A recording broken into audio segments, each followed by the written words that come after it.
todo aquele método que a gente fez, só que na prática, tá? Então eu vou, para quem não veio, vocês vão ouvir novamente qual que é o método que a gente está utilizando para fazer exegese e já vão pegar na prática como fazer esse método. É sempre bom a gente falar, quando a gente fala de exegese, como é uma matéria técnica, e por se tratar de uma matéria técnica, é uma matéria que parece ser chato de você praticar em casa, porque é muito detalhista. Um exemplo, se você que vai começar a fazer exegese, a partir de agora, você vai demorar um bocado de tempo para fazer o sermão, né? Então, você vai ficar aí algumas horas aí sentado na cadeira, analisando o texto, fazendo aquelas perguntas, analisando aquelas informações. Isso parece ser chato, mas é necessário por quê? Porque nós temos que ter zelo pela palavra, né? É sempre bom a gente pensar que quando a gente expõe o texto bíblico, para Deus pouco importa a reação do povo, se o povo chorou com o seu sermão. Deus não se comove com o nosso sermão. Deus quer saber se o nosso sermão está sendo fiel àquilo que ele quis dizer na sua palavra. A regra, a regra de medir de Deus é isso. O que eu falei é aquilo que Deus quis transmitir através daquele texto, é a mensagem do texto. Agora, se o povo chorou, caiu no chão, rolou, Deus está pouco se lixando para isso. Até porque o próprio Jesus, ele, quando as pessoas se emocionavam por ouvir ele falava assim: olha, vocês devem não somente ser ouvintes, mas vocês devem praticar. Tiago, que era irmão de Jesus, repete isso no livro de Tiago. E ele aprendeu com quem isso?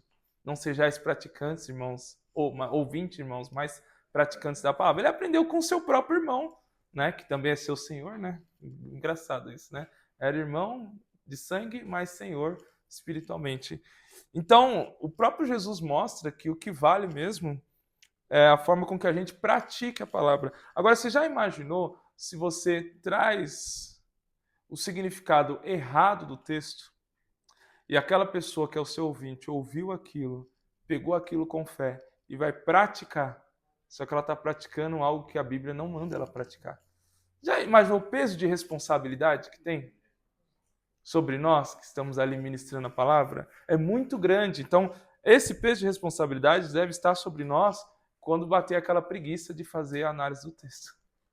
Você vai ter que pensar, eu tenho um peso de responsabilidade muito grande, então eu preciso realmente me desdobrar para fazer a análise do texto.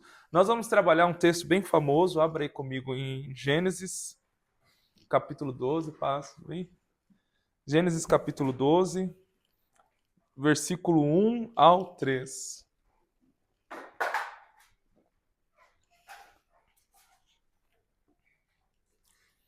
Gênesis capítulo 12, versículo 1 ao 3. Esse é um dos textos assim que é muito conhecido, né? Vocês já devem ter ouvido pelo menos 2 mensagens na vida sobre esse texto, né? Porém, é um texto que, se você não fizer exegese, você não vai nem arranhar ele. E aí vão falar a mesma coisa que todo mundo fala, que Abraão não viu, mas creu, e pela fé ele abandonou tudo. É a mesma coisa, né? E tem gente que usa palavras diferentes para falar a mesma coisa, né? Mas se você não fizer a exegese do texto, você... E esse é um texto, inclusive, que eu preguei ontem, né? Eu falei, eu vou fazer exegese desse texto que eu vou passar para eles, e já vou aproveitar e já vou pregar também, já para... Então eu preguei ontem, eu fiz a exegese esse final de semana, e preguei ontem esse texto aqui, tá? Vamos ler ele? Diz assim o texto: Ora, disse o Senhor a Abrão: sai da tua terra, da tua parentela e da casa de teu pai, e vai para a terra que te mostrarei. De ti farei uma grande nação, te abençoarei, te engrandecerei o nome, sê tu uma bênção. Abençoarei os que te abençoarem, amaldiçoarei os que te amaldiçoarem. Em ti serão abençoadas todas as famílias da terra. Maravilha. Vocês se lembram que eu falei que existe 2 métodos principais de exegese, que é o método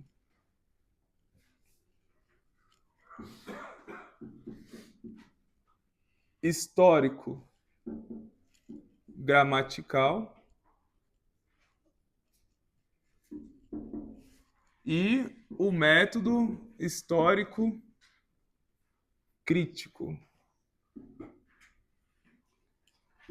Qual a diferença dos dois? O método histórico gramatical é um método que se aproxima do texto acreditando que o texto é um texto inspirado. Isso faz toda a diferença quando você vai analisar um texto. Por exemplo, se você acredita que o texto é um texto inspirado, se você fizer a interpretação, a exegese do texto de Ló, quando a mulher de Ló é sepultada viva na cidade de Sodoma e Gomorra, você vai tratar esse texto como um fato que realmente aconteceu. Choveu fogo e enxofre do céu e sepultou vivo a mulher de Ló, porque você acredita na inspiração daquele texto. Então, o método histórico gramatical, ele se aproxima do texto, crendo que aquele texto é um texto inspirado por Deus. Já o método histórico crítico, ele acredita que o texto bíblico, ele foi um compilado de várias culturas. Ou seja, o autor, ele ouviu um relato, ouviu outro relato de outra fonte, ouviu, o relato de outra fonte, ele foi compilando assim o texto bíblico. Alguns acreditam, inclusive, que é capaz de o mesmo texto ter vários autores diferentes. Logo, eles se aproximam de um texto com um certo ceticismo. Essas passagens que mostram coisas milagrosas, eles acreditam que isso é mitologia popular. O que é mitologia popular? Vou falar uma coisa bem estrundante aqui. Loira burra é uma mitologia muito popular. Existe? Claro que não. Mas não é uma mitologia popular que você acreditou quando você era lá nos tempos de escola? Sim ou não? É uma mitologia popular. Então eles acreditam que algumas coisas que a racionalidade não explica é uma mitologia popular daquele povo ou daqueles vários autores que compilaram o texto bíblico. Então ele vai se aproximar do texto da mulher de Ló, que desceu fogo e enxofre e sepultou ela viva, como um texto mitológico. Existe uma verdade moral nisso, mas isso realmente não aconteceu. Então essa é a grande diferença, isso muda tudo. Tá? O método que nós trabalhamos é sempre o método histórico-gramatical. Por que eu estou falando isso para vocês? Porque quando você estiver ouvindo o fulano, o ciclano da internet, pode ser que ele solte. Segundo o método histórico crítico, você já... Opa, calma aí. Então esse cara está usando um método que se aproxima do texto, não acreditando que esse texto é um texto inspirado por Deus. Você já passa o feed. Ou já muda o canal do YouTube. Você entende? Porque você já sabe que esse cara vai se aproximar do texto não acreditando que o texto é um texto inspirado por Deus. Isso vai mudar toda a análise que ele vai fazer do texto. Portanto, nunca vai ser confiável. Claro? Tranquilo? Maravilha. Então vamos lá. E dentro do método histórico gramatical, que é o que nós trabalhamos, nós temos 4 métodos que nós elaboramos e vamos elaborar eles aqui pouco a pouco, tá? O primeiro que eu coloquei aqui é o método histórico cultural. O que é isso, método histórico cultural? Eu vou tentar entender e usar ferramentas para entender a cultura que está no texto.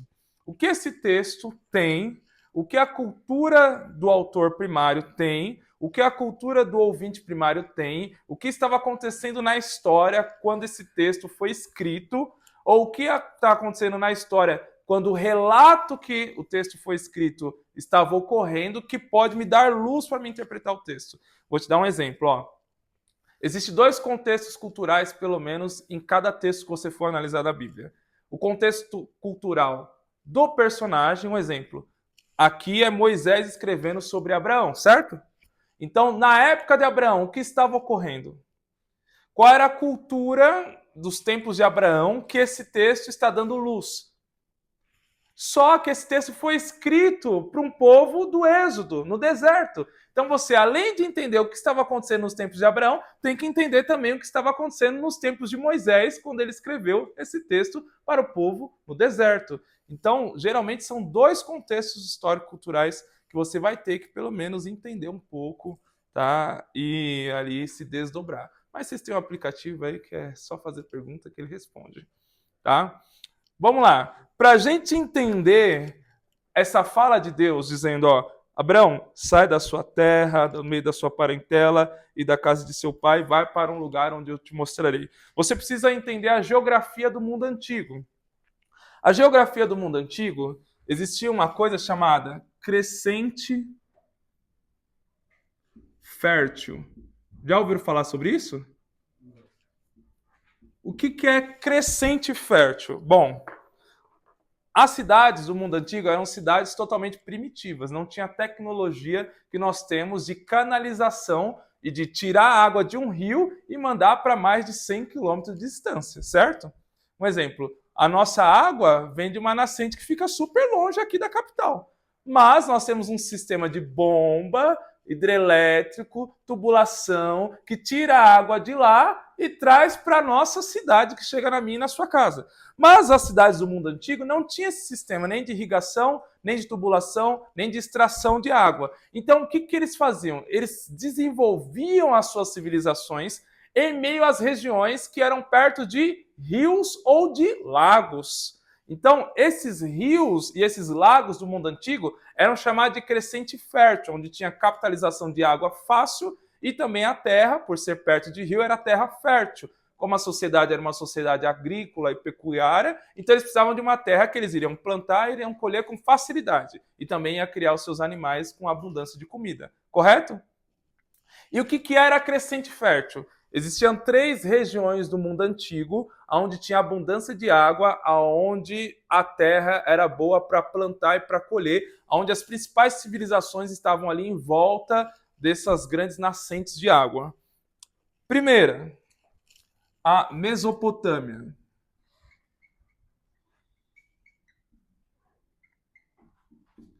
A Mesopotâmia, ela é uma região que fica perto do rio Tigre e do rio Eufrates.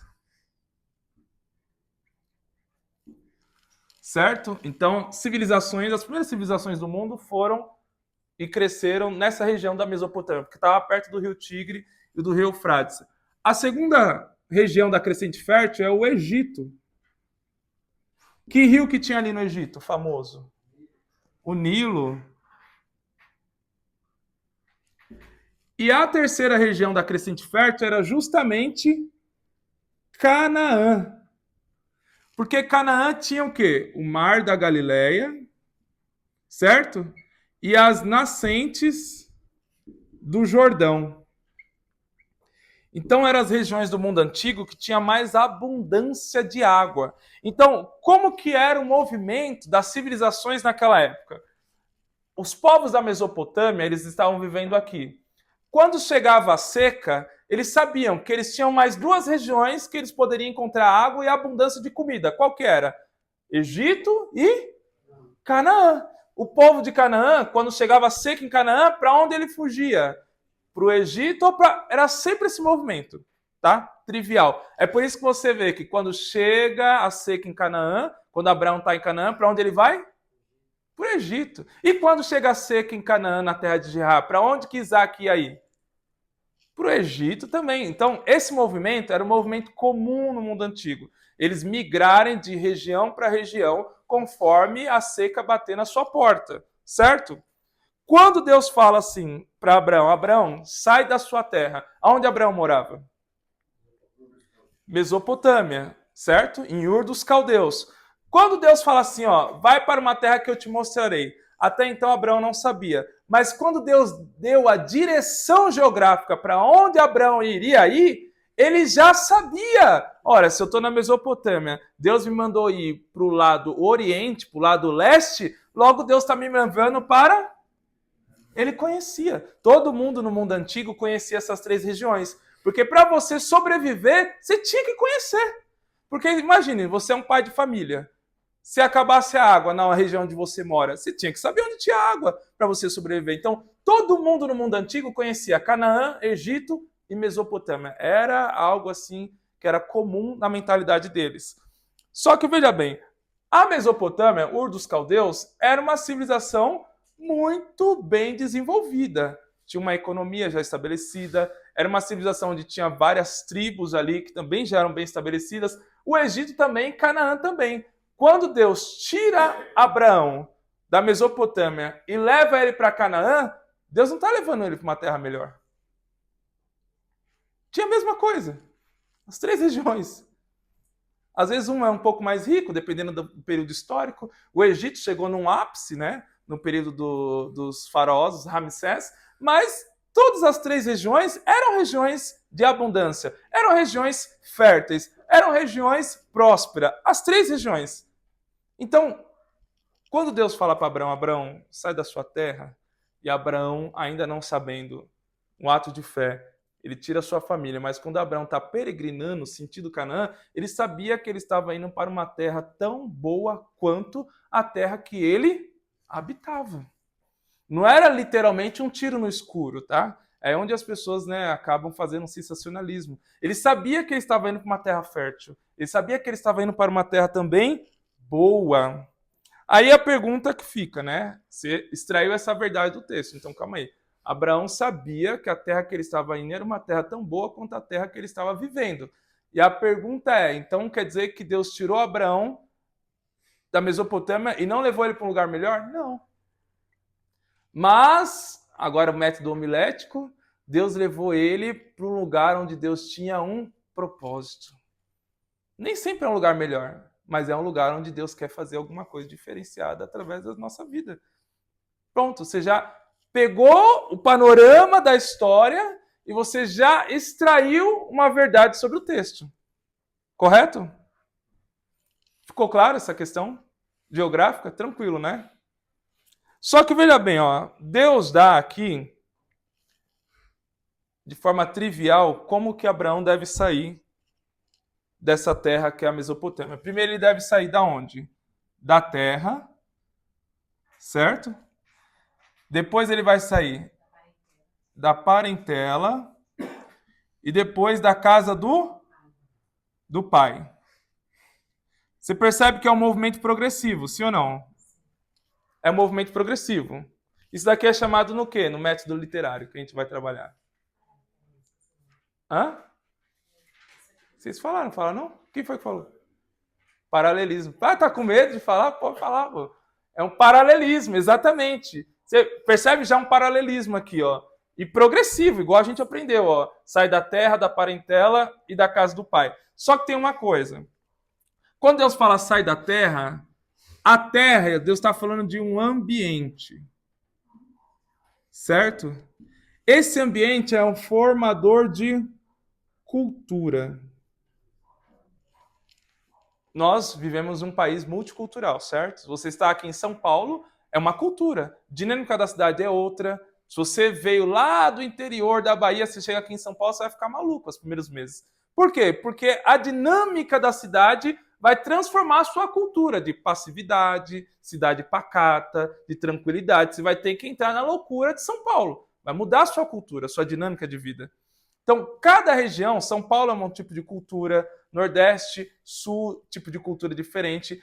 A região, ela é formada por uma cultura. Cada região tem a sua cultura diferenciada. Quando Deus fala para Abraão, Abraão, sai da sua terra, ele está dizendo assim, ó, eu vou te tirar desse ambiente onde tem uma cultura, porque eu vou trazer para você, Abraão, uma transformação cultural.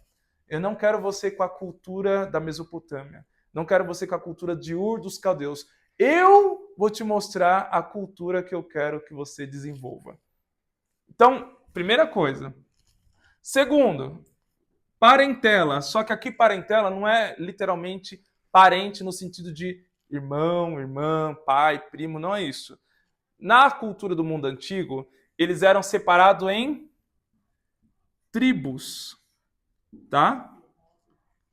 Eram sociedades tribais. E essas tribos, eles eram considerados parentes.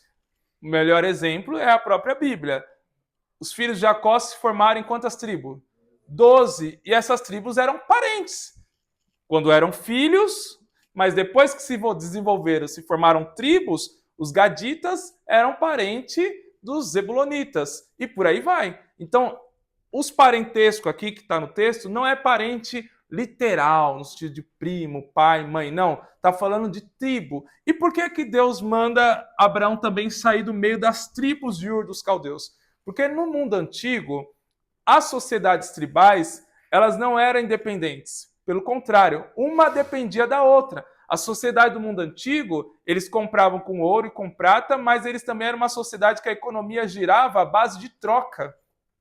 Era mais ou menos assim, você tem uma galinha, eu tenho um feijão, certo? Só que eu quero comer galinha e você quer comer feijão. Então eu troco o que é proporcional em valor de feijão com o que é proporcional de valor em galinha, a gente troca e ambos ficam satisfeitos. Era uma sociedade à base de troca. Quando tinha uma invasão militar de outra tribo que não era da Mesopotâmia, todas as tribos iam na região geográfica onde estava aquela tribo que estava sendo invadida e ajudava de forma militar. Então, as tribos, elas não eram independentes, elas eram dependentes cada uma da outra, tanto para se proteger, quanto para comer, quanto para fazer girar a economia. Quando Deus fala para Abraão, sai do meio das tribos, sai da dependência das tribos. Abraão, eu vou transformar a sua cultura, mas vou transformar também a sua dependência. Você não vai depender de nenhuma tribo de Ur dos Caldeus. Você vai depender de mim, unicamente. Só que agora Deus fala para Abraão, na terceira perna sai da casa de seu pai. E a casa do pai, na cultura de Ur dos Caldeus, era um lugar onde tinha proteção, porque você nunca estava sozinho, você sempre tinha uma tribo para falar por você e para proteger você. Mas principalmente era um lugar de identidade. Era um lugar de identidade. Eu vou te dar um exemplo. Se acontecer alguma coisa contigo, o que eles vão pegar para poder te identificar? Seu documento. E lá vai estar de onde? Que você é de São Paulo, que você é de nacionalidade brasileira. Aqui não. O que dava a identidade, se alguém parasse alguém nas ruas de Ur dos Caldeus, eles não iriam perguntar, cadê sua identidade? Eles iam perguntar, de qual tribo você é? E a sua tribo dava a sua origem, dava a sua identidade, certo? Só que essa identidade estava sempre ligada a uma também religião. Os deuses, na época, eles eram deuses tribais. Todo deus era ligado a alguma tribo, tá? Todo deus era ligado a alguma tribo. O chefe da tribo, que geralmente era o pai da família, era o homem mais velho da tribo, ele era um representante da tribo e, ao mesmo tempo, um sacerdote.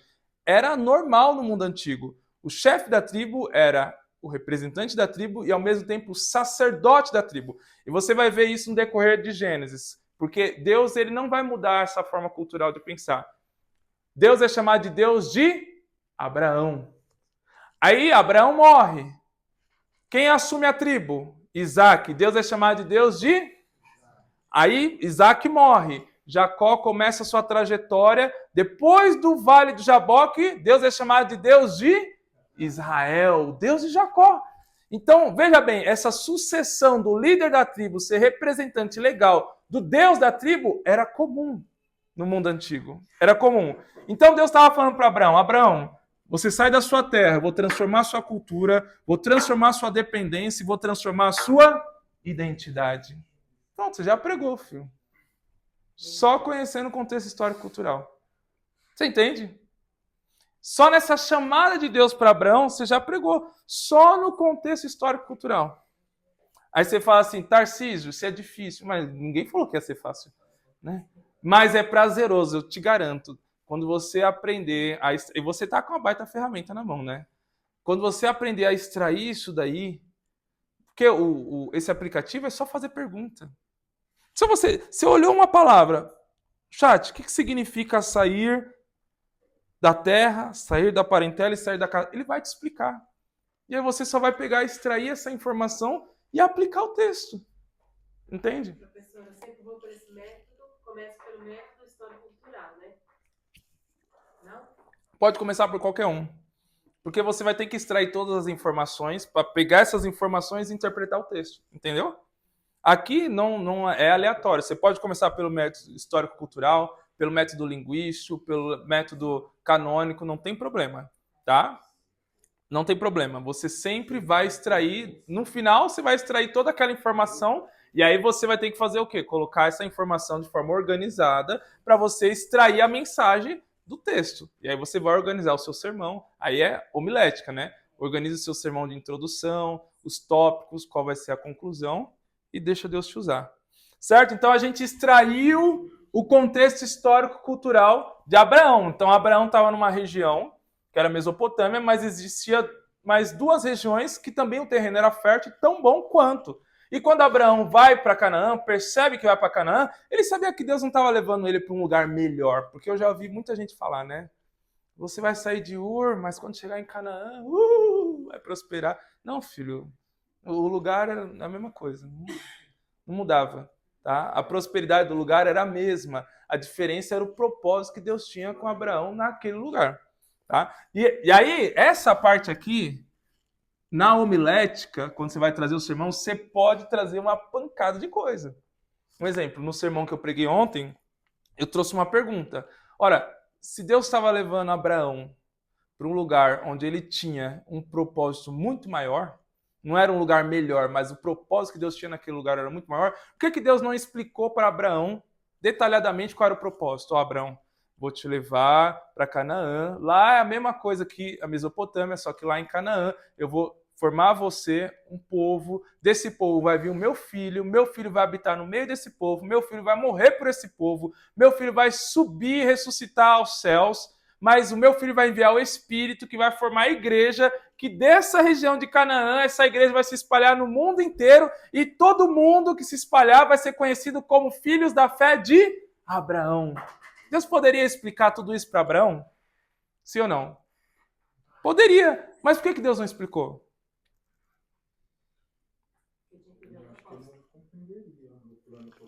Nossa, não, ele tava lá, né? É isso mesmo. Deus às vezes não explica tudo porque a gente não vai compreender. Não tem como. Deus gastou 66 livros para falar como vai ser o fim dos tempos. Você entende? Por quê? Porque se ele tivesse falado lá no começo, os povos não iriam conseguir compreender. Então Deus trabalha com uma revelação pouco a pouco, uma revelação progressiva. Você entende? E aí você pode aplicar isso também na vida da igreja, na forma homilética. Irmãos, às vezes a gente não vai entender o que a gente está passando. Porque imagine se Deus fosse revelar para você tudo aquilo que ele tem na sua vida. Parece que é bom, mas não é. Vou te dar um exemplo. Se Deus fosse falar para você quanto tempo você tem de vida, isso ia ser um desgosto. E se você tivesse mais 2 anos só? Já imaginou? Você não ia suportar essa informação. Imagine se Deus falasse uma coisa muito boa, muito boa. Daqui 10 anos você vai ficar milionário. Você não ia suportar, filho. Você ia morrer de ansiedade esperando chegar os 10 anos. Então a gente não consegue suportar a revelação de Deus completa, nem da nossa vida, quanto mais de toda a obra dele. É por isso que ele não revela para Abraão. Abraão, você vai e aos poucos você vai conhecendo parcialmente o que eu vou fazer com você em Canaã. Você entendeu? Você extraiu o sentido do texto, entendeu e já aplicou na tua mensagem, no teu sermão, certo? Estou fazendo de forma bem prática para não ficar técnico, tá? Se eu entrar em questões técnicas muito aqui, vocês vão dormir, vai embaraçar a cabeça e vão falar que o professor meteu o louco. Agora vamos para um outro método. Vocês pegaram isso daqui? De boa, né? É fazer a pergunta, extrair o contexto histórico-cultural do autor, ou do personagem, no caso, Abraão, e saber interpretar isso. E agora a pergunta é, o povo que estava recebendo esse texto no deserto, sabia disso, sim ou não? Eles sabiam dessa crescente fértil? Claro que eles sabiam. Eles sabiam, porque eles estavam no Egito. E eles sabiam que eles estavam saindo do Egito e indo para onde? Para Canaã. Então o povo que estava no deserto, que estava recebendo essa mensagem, eles estavam pensando, não, calma aí. Se Abraão saiu de um lugar bom e Deus levou ele também para um lugar bom, conosco também é a mesma coisa. A gente está saindo do Egito, mas a gente não vai perecer em Canaã, porque Canaã também faz parte da crescente fértil. Então, vamos seguir. Agora vamos usar o segundo método.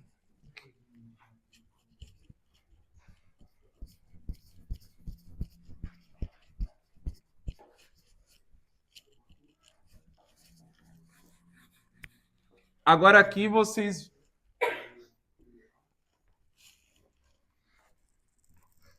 A gente vai usar agora o método linguístico, tá?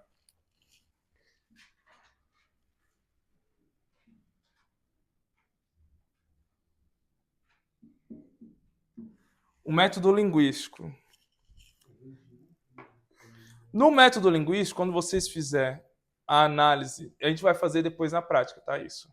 Quando vocês fizerem a análise aí no aplicativo, ele vai dar, a primeira coisa que ele vai dar para vocês é a exegese das palavras-chave, tá? Palavra por palavra, quando você jogar lá no aplicativo. E você não precisa se ater só àquilo. Você pode fazer perguntas em cima daquilo. Tipo, você pega ali, tá aqui o texto, ó. Gênesis 12. Ora, disse o Senhor a Abraão. Você pode ver, esse Senhor tá como no hebraico? Ah, tá Yahvé. Por que que no texto está escrito Yahvé e não Elohim, que é uma outra forma de aparecer o nome de Deus na Bíblia? E ele vai te dar a análise exegética disso. Entendeu? E você vai aprofundando na análise linguística do texto original. A ponto de quando você pregar, vão falar, nossa, esse cara aí conhece muito de hebraico, né? É o cara. Eu vou te dar um exemplo. O nome Abraão, que no hebraico é Abraham, fala Abraham. Abraão, ou Abrão, né? Que ainda não foi transformado o nome dele. Abrão era um nome que, ao mesmo tempo de ser um nome, era um título. Né? Abrão significa pai exaltado. Esse era um título, geralmente, que era dado para homens que mexiam com astrologia na Mesopotâmia Antiga. Então, muito provavelmente, ou Abraão era um especialista em astrologia, ou alguém da sua família era de linhagem daqueles homens tipo os magos do Oriente, especialista em astrologia. Por quê? Por que era tão importante um homem que mexia com astrologia no mundo antigo, a ponto de ser chamado de homem exaltado? Porque a astrologia movia todas as ações que eles iriam tomar na vida. A astrologia previa o futuro. Então, eles, através deles enxergarem os astros, eles sabiam a época que iria chover. Isso, para quem vive de agricultura, é simplesmente tudo. Através deles enxergarem os astros, eles sabiam em qual região que a terra vai estar mais fértil.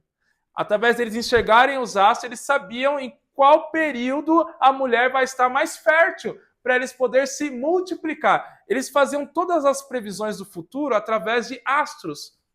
Era assim que funcionava.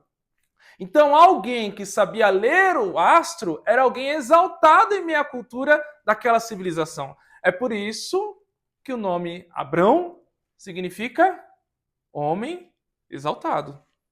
Vocês entendem? Então, você calma aí. Então, aí eu consigo compreender por que Deus usa tanto os astros para falar das promessas de Abraão. Você consegue compreender? Por que Deus fala, olha para as estrelas?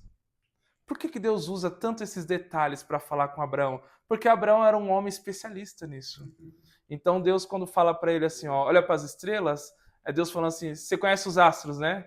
É, mas você não consegue ver o seu futuro. Mas eu que criei os astros vou falar qual que é o futuro para você. Você entende?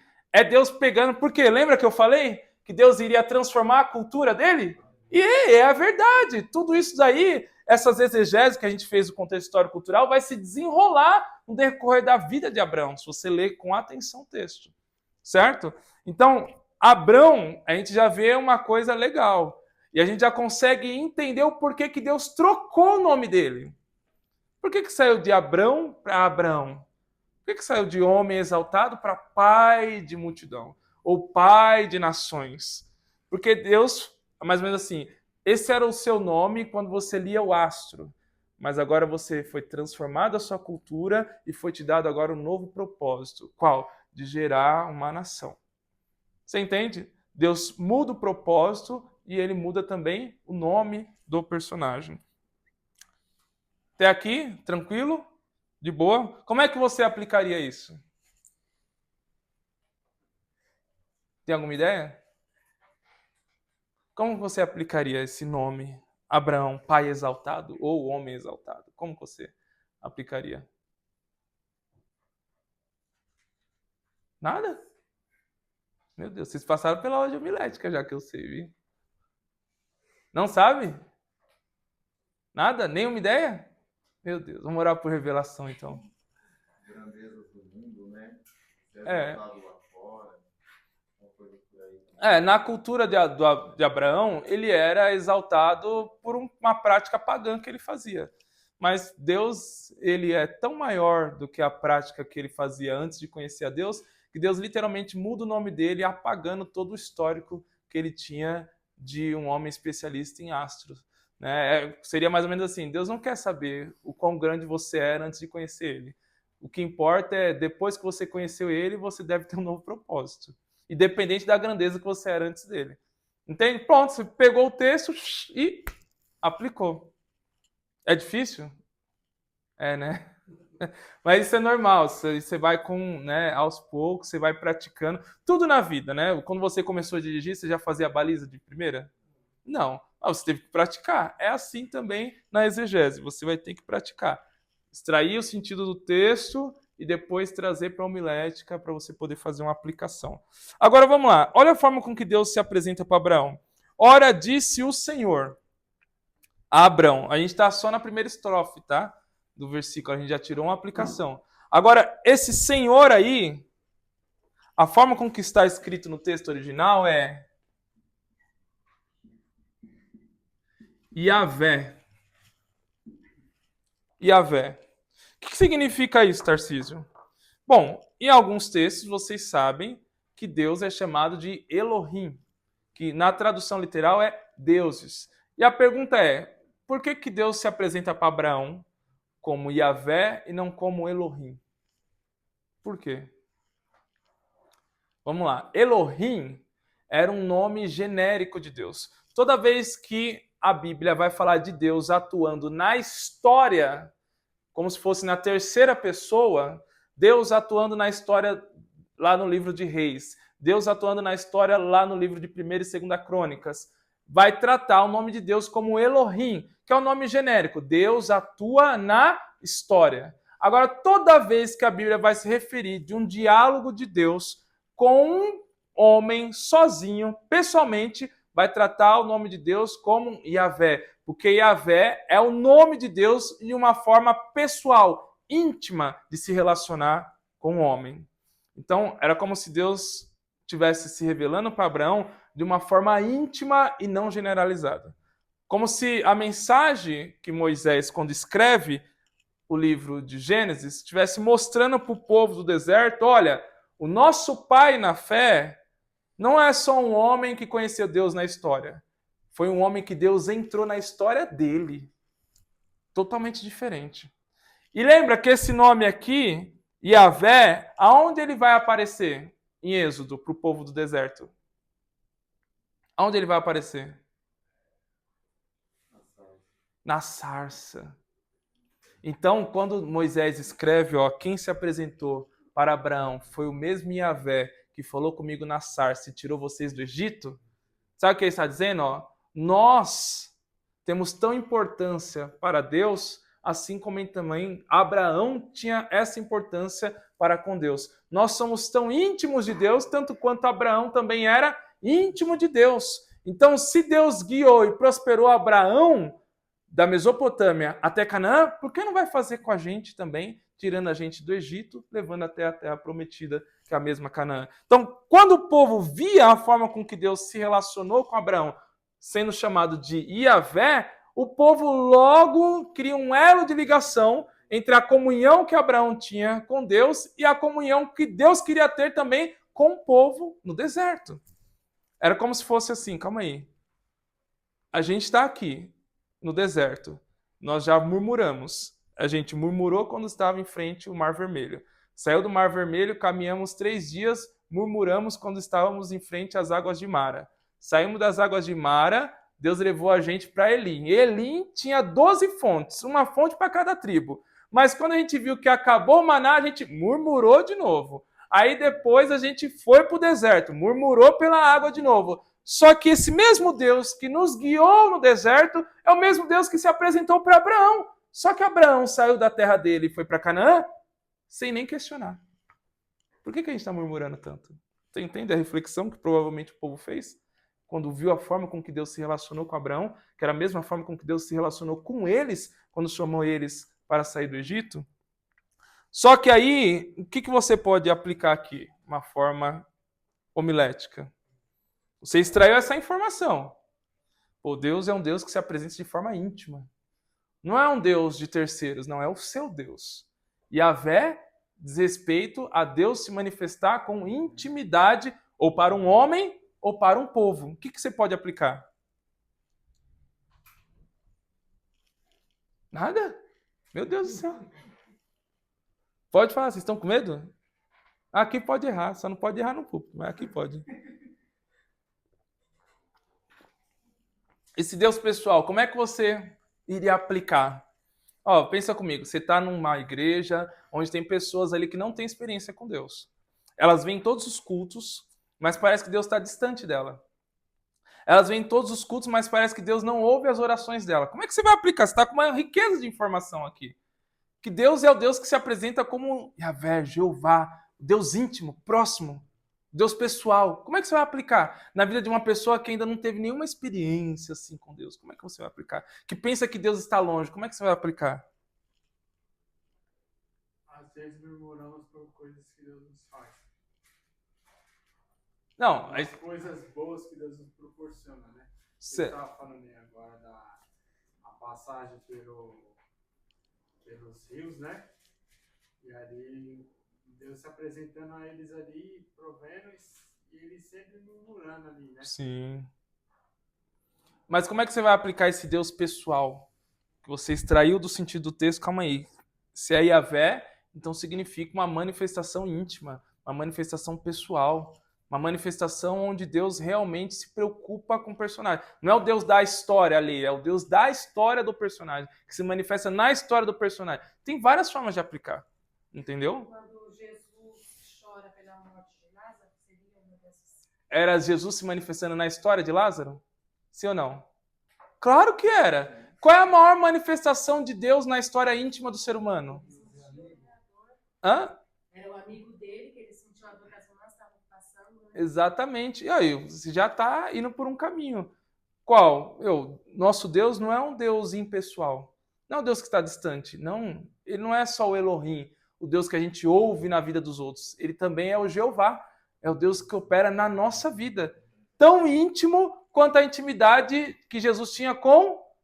Pronto, acabou. Você entende? A pessoa que está te ouvindo, ela vai entender, calma aí. Então, eu preciso buscar esse Deus para que eu tenha a convicção que esse Deus é o meu Deus pessoal e não o Deus que eu ouço na igreja somente. O Deus que está longe, que eu só ouço no testemunho de pessoas e não no meu próprio testemunho. Entende? Então, poderia aplicar com um tipo de pessoa assim, Deus é amigo. Também. Porque quando fala de amigo, fala de relação, né? Exato. Fala de intimidade. Exatamente. Pessoas que não têm intimidade, né? Poderia ser uma maneira também de se expressar. Sim. Para esse povo que ainda não tem esse conhecimento de Deus. Exatamente. Então, a forma íntima que Deus se apresenta... Agora, a pergunta é, porque tem gente que ainda fica pensando assim, mas o que eu tenho de bom em contrapartida para dar para Deus? Parece que é uma barganha, sim ou não? Mas o que Abraão tinha de bom? Tinha nada, era idólatra. Tinha nada. Então você pode ainda aplicar ainda mais. Olha, se você acha que você não tem nada de bom para apresentar para Deus, eu creio que você tem muito mais do que Abraão tinha. Porque você ainda está aqui na igreja, você tem fé em Cristo. Abraão era idólatra que mexia com a astrologia. Quem guiava ele era as estrelas, era a lua, era o sol. Então, se Deus se apresentou com tamanha intimidade para quem era idólatra, imagine para você que está aqui no meio do povo. Acabou, filho. Aí você sai no manto. Você entende? Então é isso. Exegese é para isso, tá? Por isso que eu estou trazendo de forma bem prática. Porque exegese é para isso. Se você pensar que exegese, eu vou extrair o sentido original. Não, mas é para isso. Para você trazer a verdade do texto e aplicar de várias formas, tá, na vida de quem está se ouvindo. Agora vamos lá, ó. Nós estamos só na primeira estrofe, ó. Ora, disse o Senhor a Abraão. A gente só pegou o nome de Abraão e a forma de manifestar o nome de Deus, você já... Só que olha o que ele vai dizer, ó. Sai da tua terra. Essa expressão, sai da tua terra, tá? O próprio BPT vai te dar, que significa leque, leká, no hebraico, que significa sai para ti mesmo. Como assim? Quando Deus fala, Abraão, sai da tua terra, ele está dizendo, Abraão, sai para ti mesmo. O que significa isso? Era como se Deus estivesse falando assim, Abraão, você vai sair da sua terra, mas você não vai sair para você abandonar tudo. Nem vai sair para ter algum benefício. Você vai sair para andar comigo e conhecer quem você é. Muda tudo, não muda tudo? Muda tudo. E como que Abraão iria conhecer quem ele é? Pelo fato de que ele iria andar com... Não é assim que Deus fala para Abraão? Gênesis 17, anda na minha presença e ser... À medida que você vai andando com Deus, você vai se autoconhecendo e conhecendo também os propósitos que Deus tem também com a tua vida.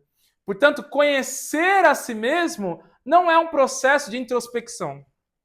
Conhecer a si mesmo não é um processo de você saber se você é fleumático, se você é colérico, se você é sanguíneo, não. Conhecer a si mesmo é um processo de você andar com Deus e Deus, no relacionamento com você, vai mostrar para você quem realmente você é.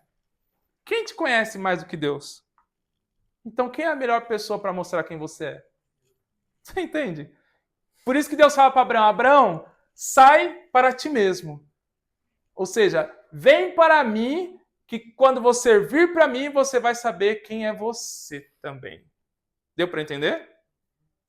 Como que você aplicaria isso?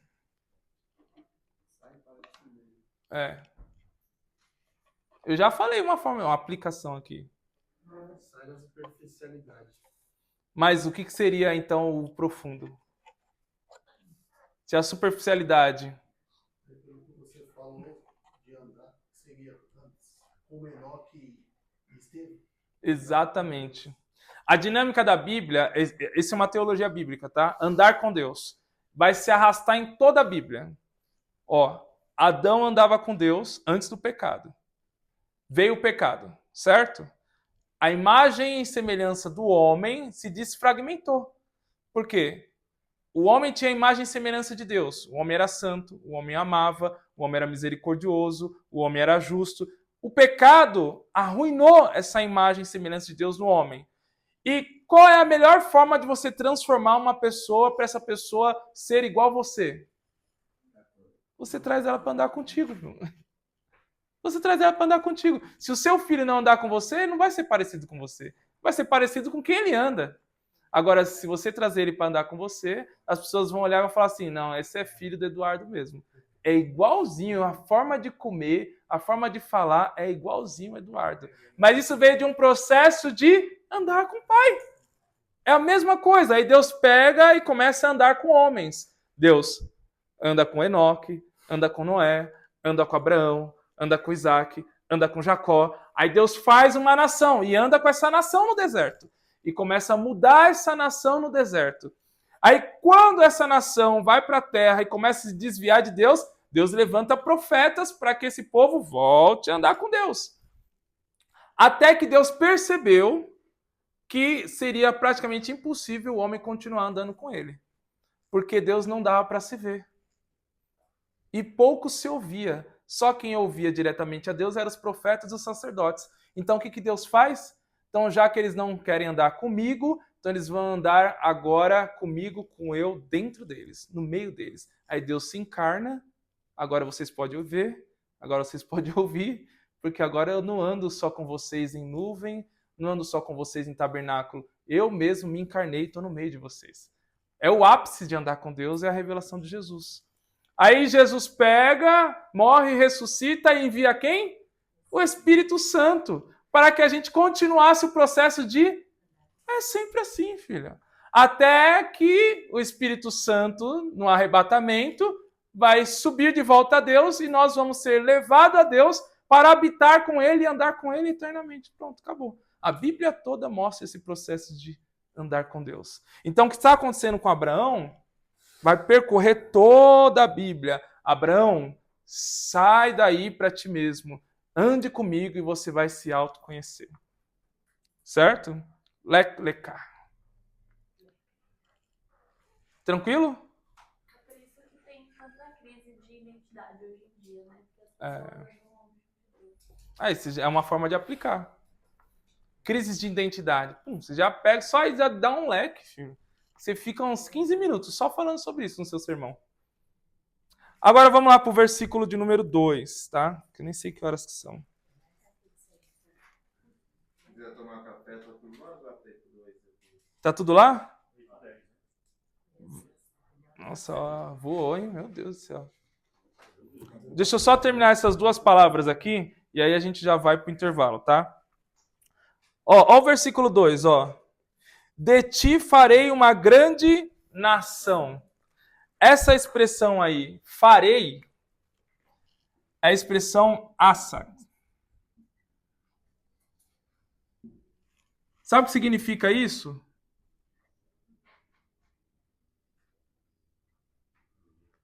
Produzir ou, literalmente, fabricar.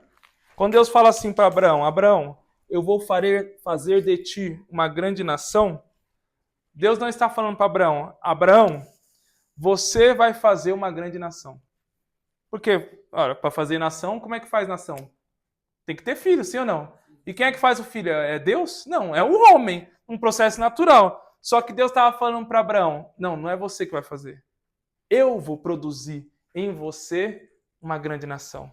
O processo não vai ser natural. O processo vai ser miraculoso. A expressão no hebraico, assa, é como se Abraão fosse uma matéria-prima e Deus fosse o arquiteto. Ou seja, a matéria-prima não constrói a si mesma. A matéria-prima ela é constituída e construída a partir do arquiteto que projeta, molda e coloca ela para fazer aquilo que ele projetou para ser. Então, quando Deus fala assim, ó, eu farei de ti uma grande nação, era como se Deus estivesse dizendo assim, não depende de você. Então, nem adianta se perguntar como que isso vai acontecer. Porque você é só matéria-prima. É eu que vou produzir. É eu que vou fabricar em você e através de você uma grande nação. Então, como é que você pode aplicar isso? Como é que você pode aplicar isso? Pô, calma aí. Então, Deus me chama para algo, só que esse algo aqui não depende de mim. Ele quer simplesmente que eu esteja ali, disponível. Mas não depende de mim. Como é que você pode aplicar? Nada? Vocês estão com a mente bloqueada. Vocês estão com medo de mim. Eu não sou opressor, hein? Como ser um semeador? Hã? Como um semeador também? É, exatamente. Ó, veja bem, Deus está falando para Abraão assim, Abraão... Porque o que Deus estava falando para Abraão era improvável. 75 anos, se fazer uma grande nação, pô, qualquer um que é um pouco inteligente vai falar, isso é loucura, né? Não tem como. Lá em Noé, Deus já tinha falado que o homem só iria viver até 120 anos, correto? Então, a expectativa de vida, no máximo, estourando, no limite, Abraão tinha mais aí 75 anos, certo? Só que o período fértil dele já tinha passado, ó, e da sua esposa também, o que era pior, não tinha esperança. Só que Deus está dizendo, não, mas não depende de você. É eu que vou fabricar. Você é só uma matéria-prima. E quando a gente se coloca como matéria-prima nas mãos de Deus, não depende de expectativa. Não depende de possibilidade, nem de probabilidade. É Deus que forma. Ele pode fazer tudo de uma matéria-prima. Sabe por quê? Porque ele fez o mundo sem ter matéria-prima. Quanto mais quando ele tem. Você imaginou isso? As coisas improváveis, né? Se Deus fez o mundo inteiro sem ter matéria-prima, o que ele é capaz de fazer quando ele tem matéria-prima? Já imaginou? Pronto, você aplicou, filho. Sai no glória aí. Ó. Bom pentecostal, né? Mas vocês viram como vocês têm que pensar o texto, sim ou não? E pensar a aplicação. E não só pensar, mas orar para Deus dar essa iluminação do texto. Porque tem N aplicações que você pode fazer. Várias aplicações que você pode fazer, extraindo as verdades que o texto está trazendo através de uma exegese. Só que veja bem, ó. Aí nós vamos ter 4 palavras sendo faladas simultaneamente, tá? Veja comigo, ó. É a mesma palavra, tá? Versículo 2. Farei de ti uma grande nação e te abençoarei. Primeira vez que a palavra bênção aparece. Te engrandecerei o nome, se tu uma... Segunda vez que a palavra bênção aparece. Depois, abençoarei os que te abençoarem. Terceira vez que a palavra bênção aparece. Serão em ti abençoadas todas as famílias da terra. Quarta vez que a palavra bênção aparece. Isso tem alguma coisa, sim ou não? Maravilha. A palavra bênção aí vem do verbo hebraico barak, tá? Que significa acumular de bênção. Não é simplesmente ser abençoado uma vez. É à medida que você vai andando no propósito, Deus vai acumulando bênçãos sobre a vida dele. É por isso que Deus ratifica 4 vezes a palavra bênção. Porque é mais ou menos assim, como se Deus estivesse falando assim, Abraão, você acha que a sua vida é boa em Ur dos Caldeus? Mas eu quero te chamar, não para você sair com a mão na frente e outra atrás, porque eu vou acumular você de bênçãos. Só que existe uma outra aplicação, que daí já vai entrar no método literário, que a gente só vai ver depois do intervalo, tá? Aqui é só a parte linguística. Mas vai pensando aí, ó, como é que você vai... Calma aí, Deus iria acumular Abraão de bênçãos? Como é que você vai pensar isso? Como é que você vai aplicar isso na sua mensagem? Essa extração do sentido original que você acabou de tirar?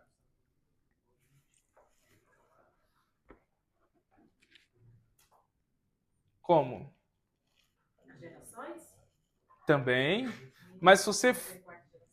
Também. Mas se você for ler o próprio texto, você vai ver que Abraão, antes de chegar em Canaã, já foi abençoado. Porque ele faz uma parada ainda na Mesopotâmia, que é Harã. E quando ele sai de Harã, ele tem servos e servas e animais que ele não tinha. Então você percebe que Deus fala e logo em seguida Deus cumpre aquilo que ele fala. Deus falou, vou te acumular de bênçãos. Antes de chegar em Canaã, Abraão já estava saindo rico. Quando ele vai para o Egito, ele é tão abençoado que a mentira dele não impede a bênção. Ele sai do Egito com ouro, com prata e rico. Olha o que o texto vai dizer, ó. Nós estamos no capítulo 12, ó. Olha o que o texto vai dizer no capítulo 13, versículo 2. Foi um capítulo só. O que vai dizer? E Abraão muito rico em gado, em prata e Meu, só um capítulo passou para Abraão se tornar um homem muito rico. Deus acumulou ou não acumulou bênção sobre a vida dele? Acumulou. Então, você pode aplicar isso de várias formas. Mas tome cuidado, não vai ficar prometendo prosperidade para o povo, não. Porque bênção não é só prosperidade. E a prosperidade de Abraão tinha um propósito. Se Deus prometeu para ele uma nação, existe nação sem terra? Existe nação sem terra? E existe terra que não é comprada? Então ele precisava de dinheiro para comprar terra, para na terra ele ser uma grande nação. Existe uma lógica para a prosperidade, tá? Mas bênção para nós não é só prosperidade, tá? Tanto é que a Bíblia vai dizer que Jesus nos abençoou como? De bênçãos? Ah, então a teoria da prosperidade caiu, né?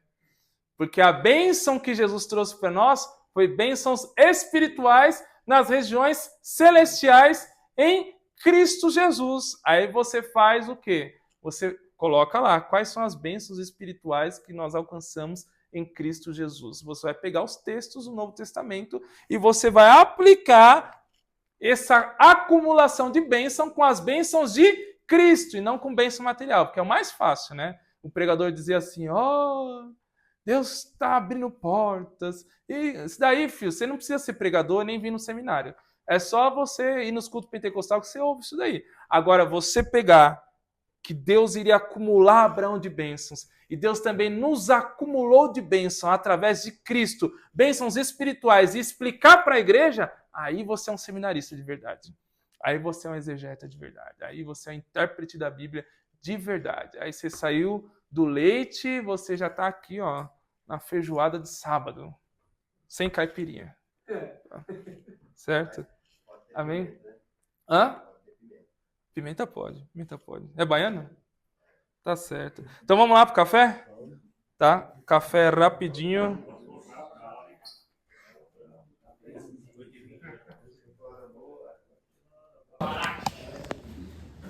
Não é o Obama não, hein? É o Barack que não é o Obama. Mas não esquece o microfone, não. Ah, é verdade, né?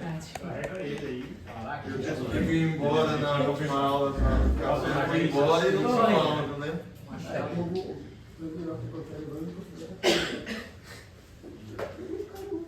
Não, e tá lá mesmo aí? Você prega mais um tempo. Você viu o que aconteceu com a decisão novo? Caindo cada vez mais pensando. Porque agora Só digital. A escola digital tá com Já tá rolando já. Pode dar uma pesquisada. Vamos lá, meus irmãos?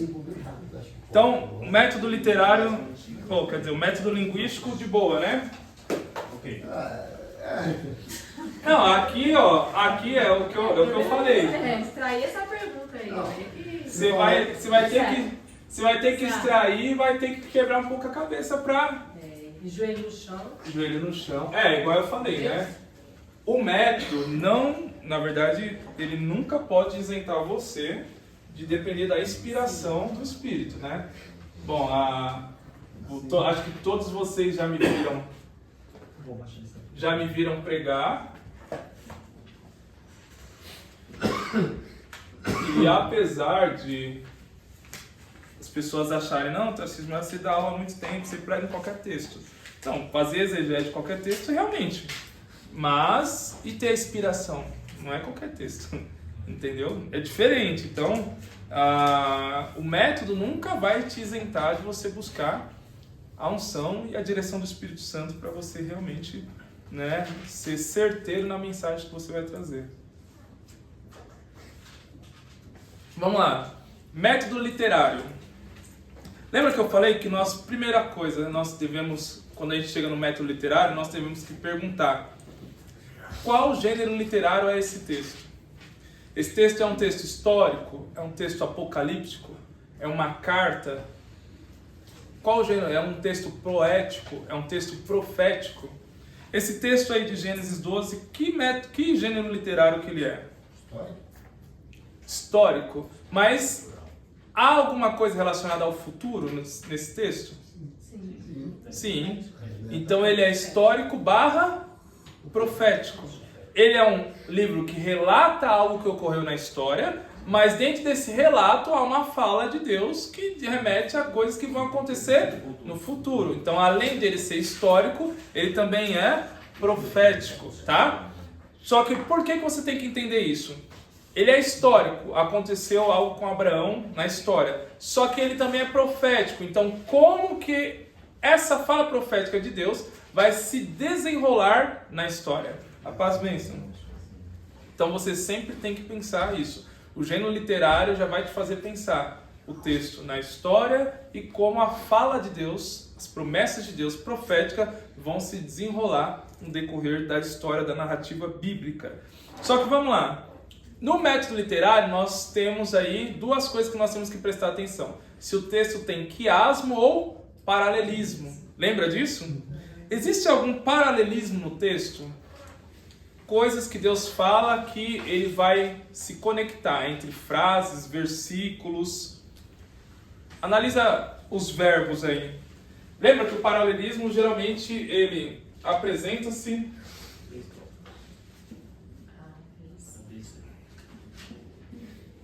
São coisas que estão conectadas, que Deus vai falando por etapas, tá? Ou... Vamos lá. Eu trouxe pelo menos dois paralelismos já. É paralelismo? Isso. É quando Deus ele fala alguma coisa por etapa, em paralelo. Lembra que eu trouxe o primeiro aí, né? Qual é o primeiro paralelismo? Tá aí no versículo de número 1. Lembra, ó? Ó, terra, parentela. Lembra que eu falei que era um paralelismo progressivo? E casa do pai. É o primeiro paralelismo do texto. Só que eu entreguei de mão beijada para vocês um outro paralelismo aí. Quando ele fala das bênçãos, Hã? Exatamente. sendo uma bênção, ele deixaria de abençoarem. Exatamente. Exatamente. Isso tudo aí tem no chat GPT, né? Hã? Tem no chat GPT, né? Não, você consegue extrair, é por isso que tem. Exatamente. Só que, ó, veja bem, ó. Quando Deus fala para Abraão, te abençoarei, seja uma bênção, abençoarei os que te abençoarem, e serão abençoadas todas as famílias da terra através de você, o que Deus estava querendo transmitir com esse paralelismo? Isso daqui a gente já explicou bem minuciosamente, né? Agora, esse da bênção, que aparece 4 vezes, né, no texto. O que Deus estava querendo transmitir para Abraão? Qual era a espinha dorsal do chamado de Abraão? Era a descendência que ele iria gerar? Sim. Sim ou não? Sim. Era a descendência? Era a terra que ele iria conquistar? Essa é a espinha dorsal? Eu acho que era descendência. Era a descendência ou a terra? Nenhum dos dois. A espinha dorsal do chamado... Ó, o paralelismo já é para isso. Quando Deus coloca e revela para Moisés essas 4 bênçãos em paralelo, Deus quer dar uma ênfase. Ele quer chamar a atenção do leitor para esse assunto. Por quê? A espinha dorsal do chamado de Abraão não era nem descendência e nem a terra. Era a bênção de Deus que iria proporcionar a descendência e a terra. A origem não é em Abraão, sempre em Deus. A terra seria uma terra comum, se não fosse a bênção de Deus sobre a terra. A descendência poderia nem acontecer, se não fosse a bênção de Deus para ele ter uma descendência. Por isso que o texto aparece em paralelo. Você vai ser abençoado, será uma bênção, abençoarei quem te abençoarem, e em ti serão abençoadas todas as famílias da terra. Era Deus mostrando para Abraão, ó, Abraão, aonde está a plataforma, o fundamento da vocação que eu estou te dando, está na minha bênção. E não na descendência que você vai gerar, e nem na terra que eu vou te dar. Deu para entender? Você percebe que sai o foco do material, e o foco da origem do chamado se concentra em Deus. Se concentra em Deus, espiritual, na bênção de Deus. Esse é o segundo paralelismo. E o terceiro? O terceiro está no versículo 2. Eu vou deixar vocês lerem um pouco aí. 2? É, versículo 2. 2 ou 3? Isso, capítulo 12, versículo 2. Farei e engrandecerei. Tem mais? Tá aí, é o caminho, é isso mesmo. Farei e engrandecerei. Grande. E abençoarei. grande. Tu serás uma bênção. Farei, abençoarei e engrandecerei. Certo. Ó, então vamos lá. Todo mundo concorda? Farei, Grande. engrandecerei,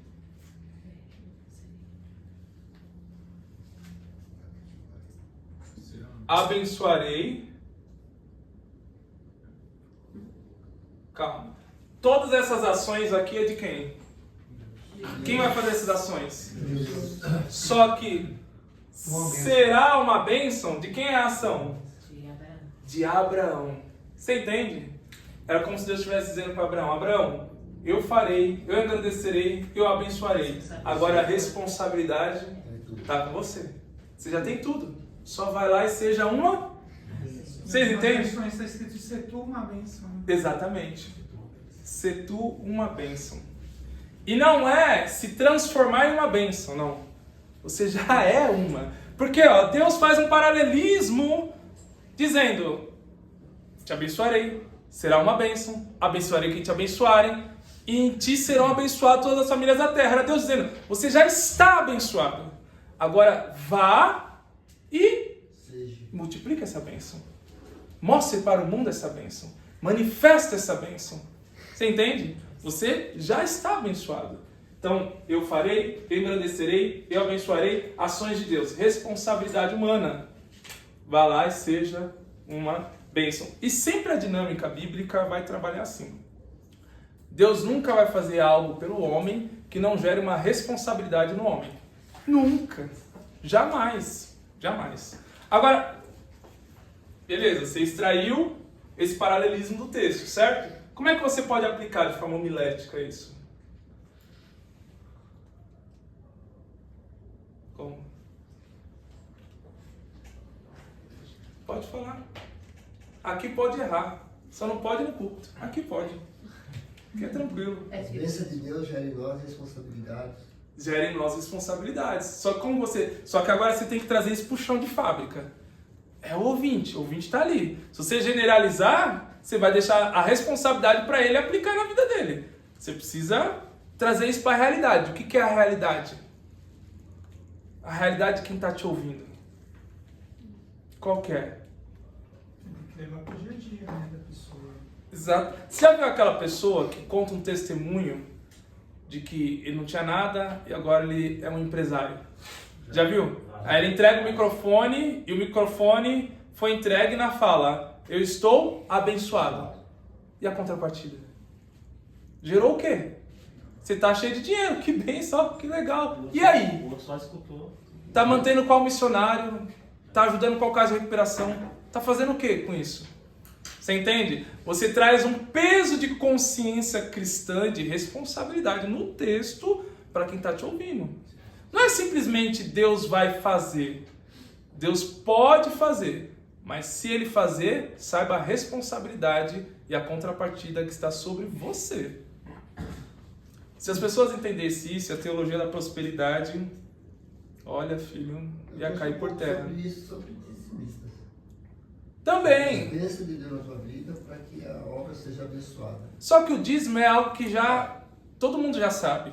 E deixa eu te falar uma coisa, até para quem é pastor, dirige igreja, é bom você mudar, ampliar um pouco a narrativa do dízimo. Por quê? Usa um texto como esse para falar sobre dízimo. Olha, Deus ia fazer, Deus iria engrandecer, Deus iria abençoar, mas a contrapartida é Abraão manifestar essa bênção abundante de alguma forma. A forma que você pode fazer aqui na igreja é dando seu dízimo, mas existe também outras formas. Porque se você deixa só o foco no dízimo, a pessoa vai falar: eu estou de saco cheio de ouvir isso. Eu já ouço todo culto. Agora, se você traz outras formas de manifestar a bênção de Deus através da vida dele, ele fala: caramba, eu já fui em várias igrejas, nunca ouvi ninguém falar sobre isso. Essa igreja vale a pena, eu vou dar uma oferta aqui. Entende? E você ganha a pessoa através dessa narrativa mais ampliada. Então, pegou aqui, método literário, tranquilo, de boa. Paralelismo bem fácil, né? Esse texto aqui, o paralelismo é muito fácil, né? Muito tranquilo. Você só pegou os verbos aqui, ó, você já achou o paralelo, certo? Só aqui você tem, ó, uma aplicação nesse paralelismo, outra aplicação aqui, outra aplicação aqui. Você conseguia pregar só com isso. Só com isso. Certo? Então, já sabe, né? Tem que ser mão. É só você usar o método, aplicar, que acabou, dá certo. Agora vamos para o último método, que eu quero colocar vocês para pensar um pouco. Certo? Que é o método, qual é o último método?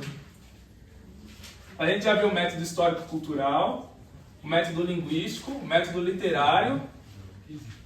Qual é o último? Método canônico. Canônico.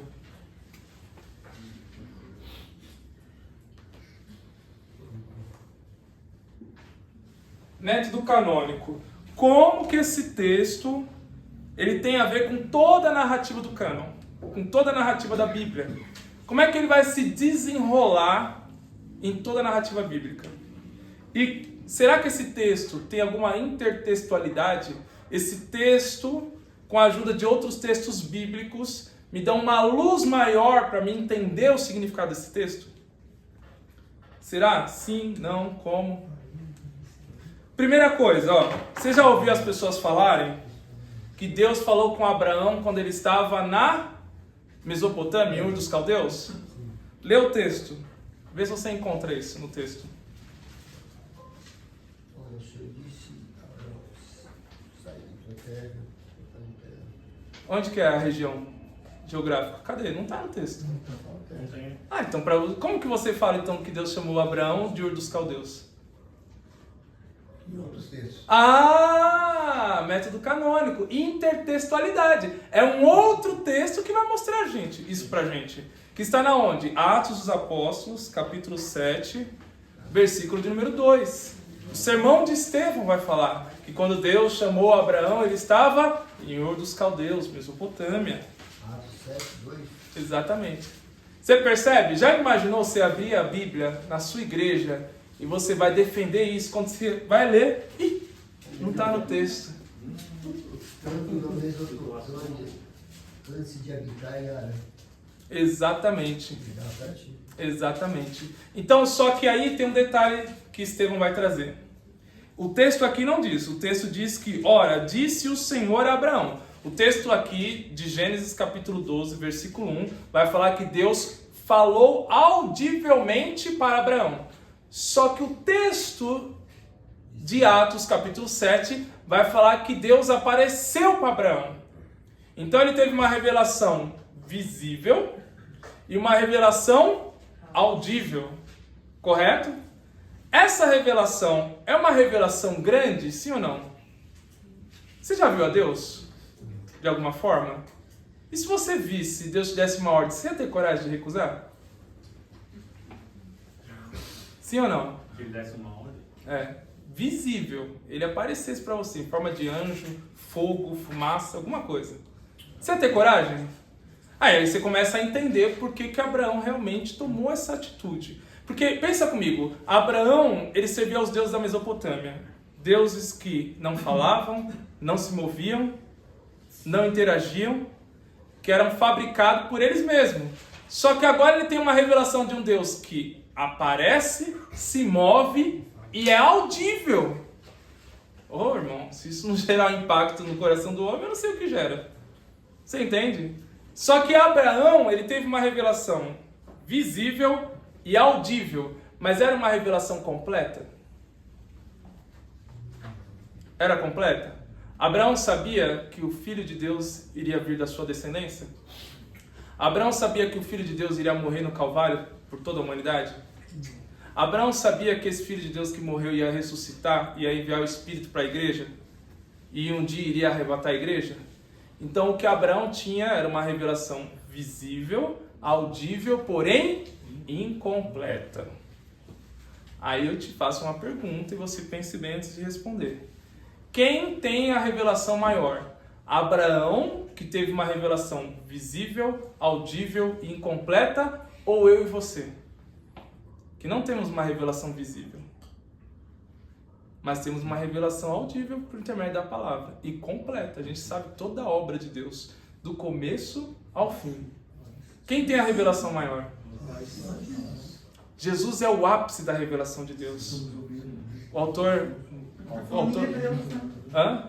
Foi falado em Hebreus, Colossenses 1,15. Ele é a imagem do Deus invisível, primogênito de toda a criação.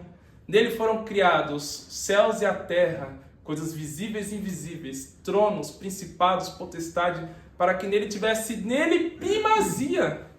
Olha o que Paulo vai dizer em Colossenses 2,9. Ele vai falar assim, que em Cristo habita corporeamente toda a plenitude da divindade. É o ápice. O ápice da revelação de Deus é Cristo. Só que aí, como que você aplica de forma homilética isso? Ora, se a gente teve uma revelação maior do que Abraão, porque a nossa revelação que nós temos é completa, a de Abraão, apesar de ser visível e audível, era parcial, como é que a gente aplica isso em quem está nos ouvindo? Como? Vou te dar um exemplo. Usa um método comparativo. Se Abraão, que teve uma revelação audível, visível e parcial, foi capaz de abandonar tudo para seguir o Deus que se revelou a ele, por que a gente que tem uma revelação maior não se desembaraça de tudo aquilo que nos deixa no caminho ao invés de servir a Deus? Pronto, e aí você vai ampliando a sua aplicação. Você entendeu? Se a gente teve uma revelação maior, por que a nossa atitude não é igual ou melhor que a de Abraão? Você entendeu? Agora, vamos entender uma outra coisa, ó. Leia comigo Gênesis 11, 31. Aqui é coisa fina, tá? Então, aguce aí o seu olhar para esse texto. Gênesis 11, 31.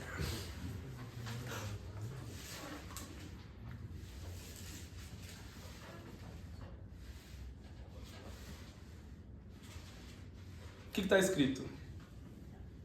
E tomou Terá Abrão e o seu filho, e Aló, filho de Arão, filho de seu filho, e Sarai, sua nora, mulher de seu filho. E Abrão saiu com eles de Ur dos Caldeus, para ir à terra de Canaã, e vieram até Arã, e habitaram ali. Para quem que Deus mandou para sair de Ur para ir até Canaã? Deus mandou quem? E quem foi que saiu? Terá. Hã? A família toda. Mas Terá, mas não era para sair da casa do pai? Sim. E aí? E como que Terá? Ó, uma coisa é Abraão que recebeu a revelação que recebeu, tomar a atitude de sair. Agora outra coisa é Terá tomar a atitude de sair. O que aconteceu com Terá? Morreu no caminho. Hã? Não, mas o que aconteceu com Terá? Que ele tomou a atitude de pegar toda a sua tribo e sair de Ur dos Caldeus e ir em direção a Canaã. Se a revelação foi para Abraão, por que foi Terá que tomou a atitude? Será que Abraão não falou para o pai? Mas como é que ele convenceu o pai a deixar toda a estabilidade de Ur e ir para uma terra que eles não conheciam? E aí? Tá vendo? Por isso que eu falo, ó. Põe um método que você vai extrair coisas do texto que talvez você nunca ouviu. Ó, abra comigo Josué, capítulo de número 24, versículo 2. E você vai entender, ó, por que tantos pregadores acabam, né, com os personagens bíblicos, eles nem sabem o que estão fazendo. Josué, capítulo 24, versículo 2.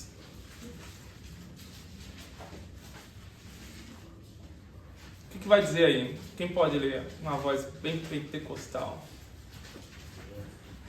Tô brincando, pode não ser pentecostal, pode falar. Eu não tenho voz pentecostal e eu falo. Então Josué disse a todo o povo: assim diz o Senhor Deus de Israel, darei do rio, antigamente habitaram vossos pais, Terá, pai de Abraão e pai de Naor, e serviram a outros deuses. Então Terá era idólatra, sim ou não? E como que ele acreditou na revelação de um Deus que apareceu e falou para Abraão, a ponto dele mesmo tomar a atitude de tirar a sua tribo de Ur? O que aconteceu com Terá? Ele se converteu? Não. Quem acha que Terá se converteu? Levanta a mão. Ninguém! Meu Deus, vocês estão com pouca fé, filho. Jesus. Abra aí Gênesis capítulo 31, versículo 53.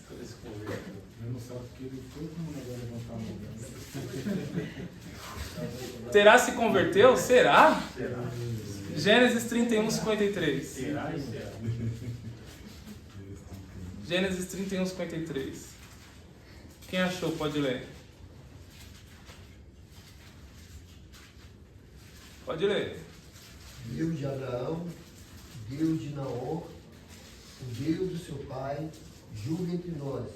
E gerou Jacó pelo terror de Isaac, seu pai. Calma aí, Deus então agora é conhecido em Gênesis 31 como Deus de Abraão. Quem é Naor? Irmão de Abraão. E quem é o pai de Naor e Abraão? Como que Deus é conhecido nominalmente como Deus de Terá? O que aconteceu com Terá então? Ele se converteu, filho. Ele se converteu com o impacto da revelação de Deus para o filho, a ponto de ele mesmo pegar toda a tribo, sair de Ur dos Caldeus e ir para Canaã. A ponto de Deus ser chamado nominalmente de Deus de Terá. Não só Terá se converteu, Naor se converteu, irmão de Abraão. E digo mais, Ló se converteu também. Sabe como que Pedro chama Ló? Ló, o justo. Pedro chamaria de justo alguém que era idólatra? Ele chamaria de justo alguém que obteve a fé no Deus que ele também cria, o Deus de Israel. Então, o impacto do chamado de Abraão abalou seu pai, seu irmão e o seu sobrinho Ló. Terrível, né? Toda a família foi impactada. E é por isso que Abraão, ele sai da terra, sai do meio das tribos, ou seja, a parentela, mas não sai da casa de seu pai. Porque seria incoerente. Se o seu pai agora serve o mesmo Deus que ele, o seu pai não é um empecilho para o chamado dele. Então, Abraão ouve o chamado sem quebrar o princípio. Qual é o princípio? Honrar o pai e a mãe. É por isso que eles vão habitar em Harã, e só depois de que uma morte natural acontece com Terá em Harã, Abraão sai de Harã e vai para Canaã. Ele não foi afoito. Você entendeu? O pai dele se converteu. Ficou claro? Ele só foi depois que o pai morreu. Só depois que o pai morreu. Ele sai de Harã. Porque o pai havia se convertido. Se o pai fosse um empecilho, ele poderia sair da casa do pai. Porque mais é agradar a Deus do que aos homens. Se você amar mais o seu pai e sua mãe do que a mim, não é digno de mim. Não foi isso que Jesus falou? Se o pai e a mãe foi um empecilho, só que o pai dele se converteu. Então ele não poderia sair da casa do pai. Então ele teve que esperar pacientemente o pai dele morrer de uma morte natural para ele sair da casa do pai e assumir a tribo como líder tribal. Deu para entender? Isso aí. Método canônico. Agora, se você não aplica o método, você nunca vai achar. Aí você vai falar, vai meter o pau em Abraão. Irmãos, ó, tem gente que quer obedecer a Deus, mas obedece parcial. Olha, Abraão, saiu da terra. Olha, Abraão, saiu da parentela, mas não saiu da casa do pai. Ó, tá vendo? É loucura isso, filho. Isso é coisa de doido, né? Você entendeu? Aí o cara passa vergonha. Ele, mal sabe ele que está passando vergonha, né? Porque nem ele sabe e também nem a igreja sabe. Mas se tiver alguém ali que sabe, mas ele esquece que na pregação você está pregando diante de Deus, dos anjos, da igreja e dos demônios. Então você pode não estar passando vergonha no mundo natural, para quem está te ouvindo, a qual você está vendo. Mas no mundo sobrenatural, está todo mundo olhando e falando, é um preguiçoso. Que não leu direito o texto e não pesquisou o texto. E agora está metendo o pau em Abraão. Que coisa, hein? Que papelão, hein? Como diria um pastor meu, que papelão. Certo? Então, pegou método histórico-cultural, literário, linguístico e canônico. Aplicou isso daqui, você fez uma boa exegese. Nesse canônico aqui, como que eu, assim, no caso aqui, nesse fora dos textos, aí eu tenho que... Você precisa fazer perguntas. Toda vez que você pensar em alguma coisa do texto, vamos supor que você é esse pregador que você vai acabar com Abraão.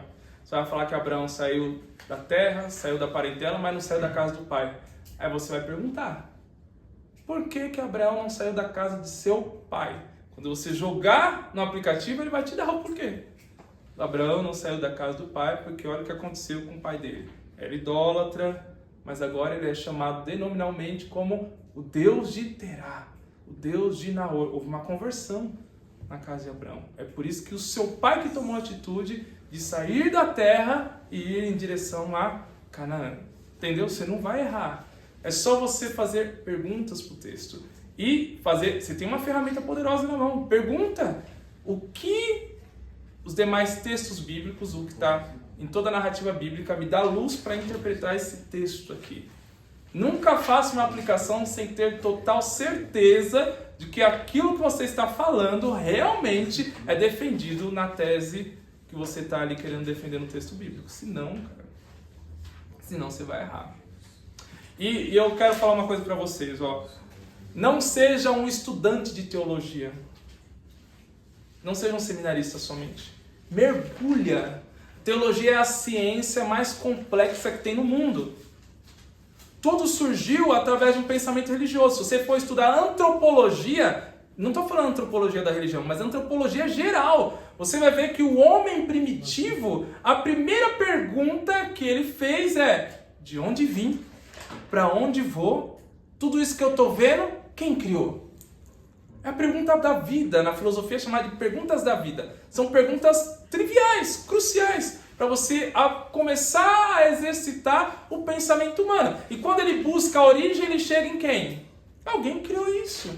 Pô, eu estou comendo, mas eu não plantei. Eu estou vendo a água, não foi eu que criei esse rio. Quem foi que fez? E o ser humano, lá primitivo, ele já chegou a um pensamento que alguém é criador disso daqui. Por isso que existiam algumas religiões com um pensamento contrário, porque o homem viu o rio e ele pensou: olha, eu não fiz esse rio, mas esse rio me alimenta. Logo, esse rio é Deus. Eu estou comendo fruto dessa árvore, mas não foi eu que plantei. Mas essa árvore me sustenta. Logo, essa árvore é Deus. E ele começou a denominar várias formas de subsistência que existia na sua vida cotidiana como Deus, porque ele dependia daquilo para sobreviver. Até que Deus foi se revelando à humanidade. Olha, não é o rio que é Deus, não é a árvore que é Deus, mas tudo isso foi criado por mim, o único Deus. E aí foi começando a evoluir o pensamento religioso. E também todo pensamento que vai surgir na sociedade do mundo antigo vem de uma ideia, de alguma forma, religiosa. Então, você está estudando teologia, teologia é o primórdio do primórdio do primórdio do primórdio do primórdio do pensamento humano. Então, calma aí, você não deve fazer isso de qualquer jeito. Você está estudando a mãe de todas as ciências, a mãe de todos os pensamentos, a mãe de todas as matérias. Se você não mergulhar, esquece, filho. Você não vai conseguir.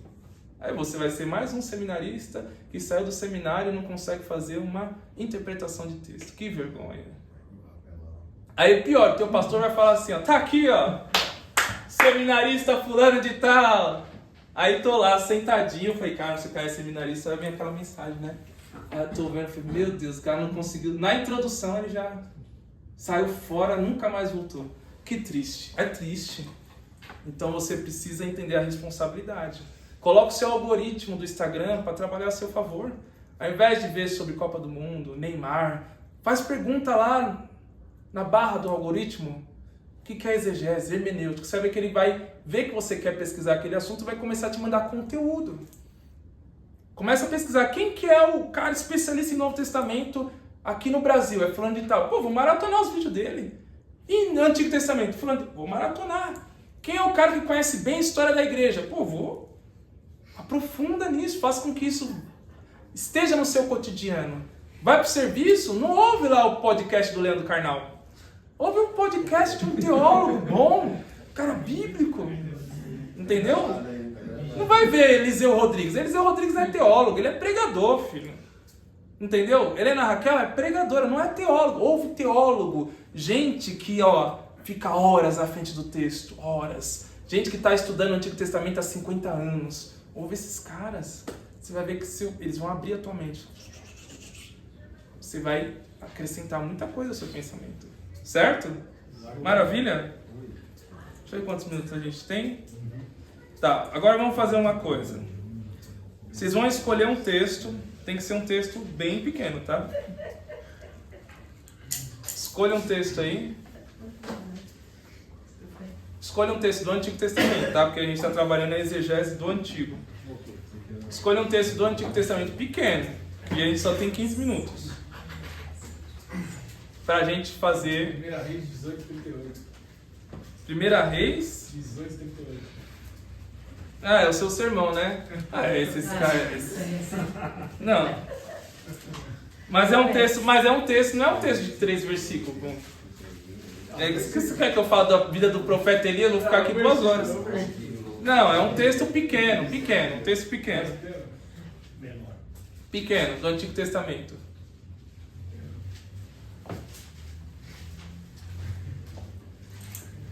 Vamos, meu povo. Isso daqui o povo do YouTube não vai ver, não.